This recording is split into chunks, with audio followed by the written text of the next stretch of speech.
Ken Sagopi seri 151 Kongso Dewa Adu Jago. Prabu Anom Kongso Dewa tersenyum melihat keberhasilan pamannya Dityo Suratimontro melukai Bimoseno.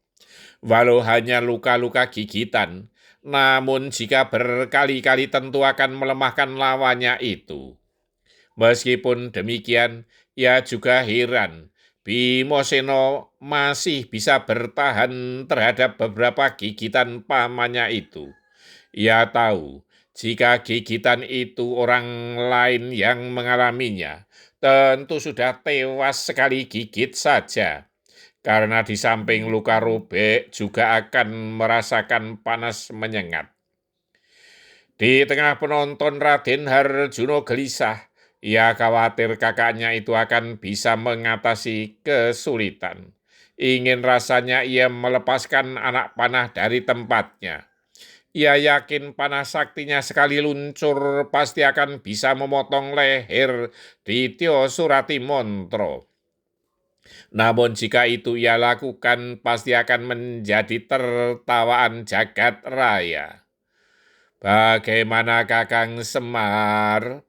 Pertanyaan Raden Harjuno. Kita tunggu dulu, Gus. Jawab Ki Lurah Semar seakan tanpa beban.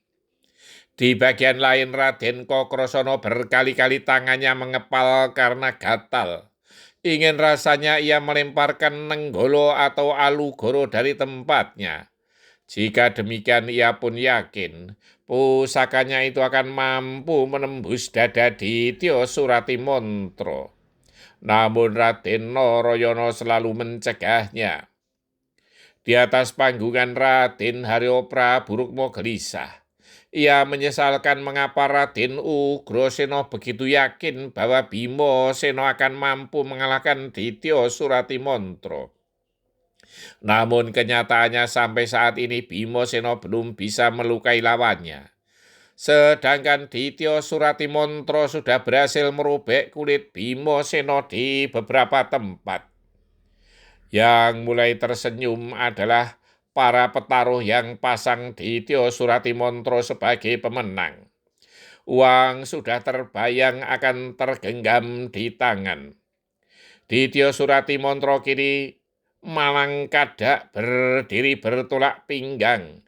Ia yakin walaupun lambat namun pasti akan bisa mengalahkan lawannya. Ia akan selalu berusaha untuk bisa menggigit Bimoseno di bagian tubuh manapun. Jika ia berhasil menggigit leher dengan taringnya yang sangat tajam itu, lawan pasti akan langsung tewas. Sementara itu Bimoseno masih berdiri tegak di tengah gelanggang. Walau sesungguhnya ia merasakan sakit yang teramat menyengat, namun ia tidak memperlihatkannya. Sekilas ia melihat Petruk yang memang berperawaan tinggi itu di antara para penonton. Berkali-kali Petruk mengacungkan tangannya dengan ibu jari diselipkan di antara jari telunjuk dan jari tengah. Sekali dua kali Bimoseno belum tanggap. Namun setelah beberapa kali, ia kemudian menangkap maksud dari Petruk itu. Dityo Suratimontro yang melihat Bimoseno hanya berdiri diam saja, menganggap bahwa Bimoseno telah putus asa dan lengah. Kemudian ia kembali menubruk lawannya itu. Namun yang terjadi sungguh membuat merinding siapapun yang melihatnya. Dada Dityo Suratimontro disambut kuku Ponconoko milik Raden Bimoseno. Seketika Dityo Suratimontro terjerembab ke tanah dengan dada robek sampai ke perut. Darah membanjiri gelanggang, tewas. Sorak-sorai para prajurit Manduro dan para kawulo melihat jagoannya berhasil menewaskan lawannya. Hidup Bimo, hidup Bimo! Berteriak mereka, hidup Bimo, hidup Bimo! Saut mereka bersaut-sautan. Di panggungan sebelah selatan Prabu Kongsodewa masih tetap tersenyum. Walau ia melihat keampuhan kuku Bimoseno yang mampu menewaskan pamannya itu